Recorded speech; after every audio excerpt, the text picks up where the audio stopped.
Hi everyone, welcome to my story channel. आसंतु आरंभ करिबा आजिर कहानीटी सांबादिकता। किछि सांबादिक माने चाहा खटीरे बसी थांती। एही समय रे राजेश बाबू ओडिशा जीवन वेब न्यूज चैनल रो मालिक और संपादक आसी पहुँचिले। एई निय सबु शहे शहे। गतकाली से सत्य सेवा अनुष्ठानर वार्षिक उत्सव थिला। सेठू 1000 टंका मिलिछि खबर परिवेषण पाई। पैसा देबा पाई मना करुथिले, किंतु सेमानकु एपरी पटेइली जे सेमाने 1000 टंका देले। नहेले किए बाहर करिथांता ए न्यूज। समस्तंग पाई आनी देइछि। ठीक अछि, आउ फोटो और लेखा सेईटा सेमाने पठेइबे। किए बसिकी तांको पाई लेखिबो सेमाने पठेइबे। एतिकी बेले सत्यर संधान न्यूज चैनल और प्रिंट मीडियार संपादक सत्यव्रत बाबू सेई पट देई जाउथिले। सत्य बाबू और राजेश बाबू भल सांग, एका सांगरे सांबादिकता पढ़िछंती। उद्यमी, चिंतन, निर्भीक, पत्रकारिता, सत्यर प्रकाश, गरीबंक स्वर साजिबा, अन्यायर विरोध करिबा भली किछि स्वच्छ निर्मल आदर्शरे अनुप्राणित होई सांबादिकता आरंभ करिथिले उभय। समय किंतु मनुष्यर चिंतन को बहु मात्रारे बदलाई देबार सामर्थ्य रखिछि। सत्यबाबू सत्यर संधान नामक चैनल रे सांबादिकता भाबे काम कले। राजेश बाबू किछि दिन तांको सह काम कला परे चाकिरी छाड़ी निजर ओडिशा जीवन नामक एक वेब चैनल प्रतिष्ठा कले। आरे सत्य, कुआडे जाउछु? नाम कुआडे आउ जीबी? से हरेकृष्ण साही बस्ती को जाइथिली। 2 मास ହେଲା से बस्ती रे पानी आसु नाही। ए संपर्क रे एक रिपोर्ट प्रस्तुत करी कमिश्नर को जणाइथिलु। से किछि पदक्षेप नेले नाही। तेणु काली पेपर आउ चैनल रे प्रकाश करिबी बोली प्रतिक्रिया नेबाको जाइथिली। देखा जाऊ कौन होउछि। अच्छा हौ, से कथा छाड़, तो खबर कौन कह? मो खबर आउ कौन, तू तो सब जानिछु। दिन को दिन न्यूज पेपर चाहिदा कमी कमी जाउछि। किए आउ पढ़ुछि जे? आउ आम सोशल मीडिया रे भी भ्यू आसुनी। सेथिपाई दरमा मध्य बढ़ु नाही। संपादक होई जदि मो अवस्था एपरी, तेबे अन्य कर्मचारी अवस्था किपरि होइथिबो ताहा भाबिला बेलकू मते दुख लागुछि। खाली जहा आम मालिक आमको केबे सत्य सह सालिस करिबाकू कहू नाहंती बोली मु ए चाकिरी को सम्मान देई पड़ी रहिछि। आम नीति, आदर्श और स्वाभिमान आमको सेठी बांधी रखिछि। हाँ, से नीति, आदर्श, स्वाभिमान को बांधी रखिले कौन पेट पुरिब? एई देख, सकाळ 9 पुरुणु हातरे 100 टंका। से सत्य सेवा अनुष्ठानर खबर प्रसारण पाई। कौनसी सेवा अनुष्ठान के भी छाड़िबानी। आम आदर्शर कथा कौन हेब? जेउ आदर्श को पाथेय करी आमे सांबादिकता आरंभ करिथिले ताकू जाबुड़ी धरिले मरिबाकू हेब। तो कथा देख, निज जीवन को बाजी लगाई से विधायक विरोध रे खबर देखेइलु। सेथिपाई केते हंतसंत हेलु, कौन लाभ पाइलु? एबे तो से जणे मंत्री। से विषय रे सेतेबेले तू पदिए कहि नथिलु काहींकी? से मंत्री परा मोर चैनल रे जणे प्रयोजक। हौ छाड़ से कथा। सहर रे लगातार चोरी उपरे संधान करी करी पुलिस को जेउ चोर दल को धरिबारे साहाଯ୍य कलु, कौन पाइलु? किछिटा पेपर रे फोटो बाहरिला। ता परदिन से पेपर रद्दी होई गला। 4 वर्ष बारंबार खबर परिवेषण करी करी से कृष्णनगर साहिर ड्रेन समस्यार समाधान कलु। कौन मिलिला तते?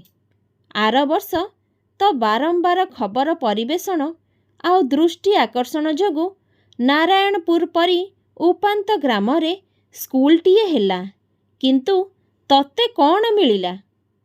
ହରିପୁର ଗାଁର କୃଷକମାନଙ୍କ ପାଇଁ ଲଢ଼ି ଲଢ଼ି ଏକ ଉଠା ଜଳସେଚନ ପ୍ରକଳ୍ପ କରେଇଲୁ, କିନ୍ତୁ ତତେ ମିଳିଲା କ'ଣ? ପ୍ରତି ବଦଳରେ ବାରମ୍ବାର ନେତା ମନ୍ତ୍ରୀ ଗୁଣ୍ଡାମାନଙ୍କ ଆକ୍ରୋଶର ଶିକାର ହେଉଛୁ। ଆଉ ଦିନକୁ ଦିନ ତୋ ପେପର ବିକ୍ରି କମି ଯାଉଛି। ଆଉ ଚ୍ୟାନେଲରେ ଭ୍ୟୁ କଥା ତ ଛାଡ଼ିଦେ। ଆଉ ହଁ, ତୋ ପରି ଆଉ ଜଣେ ବି ଥିଲା, ସେ ସଂଗ୍ରାମ ଭୋଟ ସମୟରେ ଯାଇଥିଲା ରିପୋର୍ଟିଂ କରିବାକୁ। କିପରି ତାକୁ ସମସ୍ତେ ଆକ୍ରୋଶରେ ବାଡ଼େଇ ବାଡ଼େଇ ମାରିଦେଲେ, କିଛି ମନେ ଅଛି ତ? ହଁ ହଁ, ମନେ ଅଛି। ଆଉ ମୋ କଥା ଦେଖ, ମାତ୍ର 2 ବର୍ଷ ତଳେ ମୋ ଚ୍ୟାନେଲ ଆରମ୍ଭ କଲି। ଆଜିକା ସମୟରେ ୟୁଟ୍ୟୁବରେ 1 ମିଲିୟନ ସବସ୍କ୍ରାଇବର, ଆଉ ଫେସବୁକରେ 2 ମିଲିୟନରୁ ଅଧିକ। ମୁଁ ଯେଉଁ ଜିନିଷକୁ ଚାହେଁ ତାହା ବ୍ରେକିଂ ନ୍ୟୁଜ୍ ହୋଇଯାଏ। ଏହି କିଛି ଦିନ ହେବ ମୋ ଚ୍ୟାନେଲ ତ ବଢ଼ିଆ କରୁଛି। ପ୍ରଥମେ ବର୍ଷା ଅନୁଭବ, ତାପରେ ବହୁ ଚର୍ଚ୍ଚିତ ଟୁଙ୍ଗୁରୁ ଭୋଳ, ତା ପରେ ପରେ ଦୀପିକା ବାବୁସାନ, ପ୍ରକୃତି, ପରକୀୟା ପ୍ରୀତି, କିଏ କାହାକୁ ଭଲ ପାଇଲା, କିଏ କାହାକୁ ଧୋକା ଦେଲା, କିଏ କାହା ଦାଣ୍ଡରେ ବସିଲା, ଏସବୁ ନ୍ୟୁଜ୍ର ପ୍ରସାରଣ ମୋ ଚ୍ୟାନେଲକୁ ଓଡ଼ିଶାର 1 ନମ୍ବର ୱେବ୍ ନ୍ୟୁଜ୍ ଚ୍ୟାନେଲ କରିଦେଲାଣି। ସକାଳୁ ଉଠିବାଠୁ ଆରମ୍ଭ କରି ରାତିରେ ଶୋଇବା ପର୍ଯ୍ୟନ୍ତ ଭିଡ଼ିଓ କାମ ଚାଲୁଛି। ଆଉ ରିଭ୍ୟୁ ପୁରା ମିଲିୟନରେ। ରୋଜଗାର ବି ଭଲ ହେଉଛି, ଆଡ୍ସ ବି ମିଳୁଛି। ତା ସାଙ୍ଗରେ ବେଳେ ବେଳେ ଉପୁରି ବି ବାହାରି ପଡ଼ୁଛି। କିନ୍ତୁ ରାଜେଶ, ଏହା କ'ଣ ପ୍ରକୃତ ସାମ୍ବାଦିକତା? ଆମେ ପରା ଗଣତନ୍ତ୍ରର ଚତୁର୍ଥ ସ୍ତମ୍ଭ। ସତ୍ୟର ସନ୍ଧାନ, ପର୍ଯ୍ୟବେଷଣ, ଅନ୍ୟାୟର ବିରୋଧ, ଗରିବଙ୍କ ସ୍ୱର ସାଜି ତାଙ୍କୁ ଅଧିକାର ଦେବା ଆମର କର୍ତ୍ତବ୍ୟ। ଏଭଳି ଭିତ୍ତିହୀନ ଅସାମାଜିକ ଖବର ବାରମ୍ବାର ପ୍ରସାରଣ କରିବାଟା କ'ଣ ଠିକ୍ ହେଉଛି? ସମାଜ ଉପରେ ନକାରାତ୍ମକ ପ୍ରଭାବ ପଡ଼ୁଛି। ଛୋଟ ଛୋଟ ପିଲାମାନେ ମଧ୍ୟ ଭିଡ଼ିଓ ଦେଖୁଥାଇ ପାରନ୍ତି। ସେମାନେ କ'ଣ ଶିଖିବେ?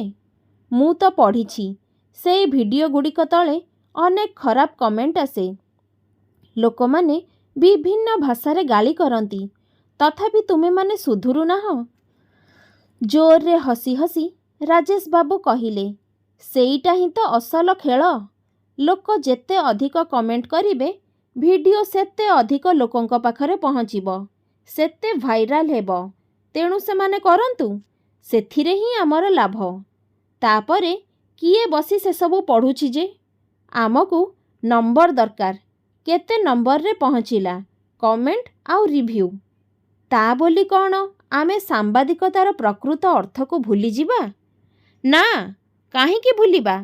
କେବଳ ଲୋକ ଯାହା ଦେଖିବା ଅବା ପଢ଼ିବା ପାଇଁ ଚାହୁଁଛନ୍ତି ତାହା ଦେଖେଇବା ଆଉ ପଢ଼ାଇବା। ଲୋକ ଯଦି ଟୁଙ୍ଗୁରୁ ଭୋଳକୁ ଅଧିକ ଦେଖିବେ, ତେବେ ଆମେ ଦେଖେଇବା। ଲୋକମାନଙ୍କୁ ଯଦି ପରକୀୟା ପ୍ରୀତି, ପ୍ରେମ, ଧୋକା ଭଳି ଭିତ୍ତିହୀନ ଖବରରେ ଆମକୁ ମିଲିୟନ ମିଲିୟନ ଭ୍ୟୁ ଦେବେ, ତେବେ ଆମେ ଅନ୍ୟ ଖବର ଉପରେ କାହିଁକି ଧ୍ୟାନ ଦେବୁ? ଲୋକ ଯଦି ପରିବର୍ତ୍ତନ ଆଉ ସଚେତନ ହେବେ, ତେବେ ଆମେ ବି ଏସବୁ ବନ୍ଦ କରିଦେବୁ। ଆଉ ଯେଉଁ ଅଯୋଗ୍ୟ ବ୍ୟକ୍ତିମାନଙ୍କୁ ସବୁ ବ୍ଲକମାନଙ୍କରେ ସାମ୍ବାଦିକତା ଭାବେ ରଖିଛୁ, ଯେଉଁମାନଙ୍କ ମଧ୍ୟରୁ କିଛିଟା ଦାଦାବଟି ମଧ୍ୟ ଆଦାୟ କରିବାକୁ ପଛଉ ନାହାନ୍ତି, ସେ ବିଷୟରେ ତୋର ମତ କ'ଣ? ସେ ବିଷୟରେ କ'ଣ? ସେମାନେ ପରା 5,000 ଲେଖାଏଁ ଦେଉଛନ୍ତି। ସେମାନେ ତ କିପରି ବାହାର କରିବେ ନା? ଏପରି କଲେ ପ୍ରକୃତ ସାମ୍ବାଦିକମାନଙ୍କ ପ୍ରତି ଲୋକଙ୍କ ସମ୍ମାନ ରହିବ ତ? ଲୋକମାନେ ଆମକୁ ସାମ୍ନାରେ ଗାଳି ଦେବା ଆରମ୍ଭ କଲେଣି।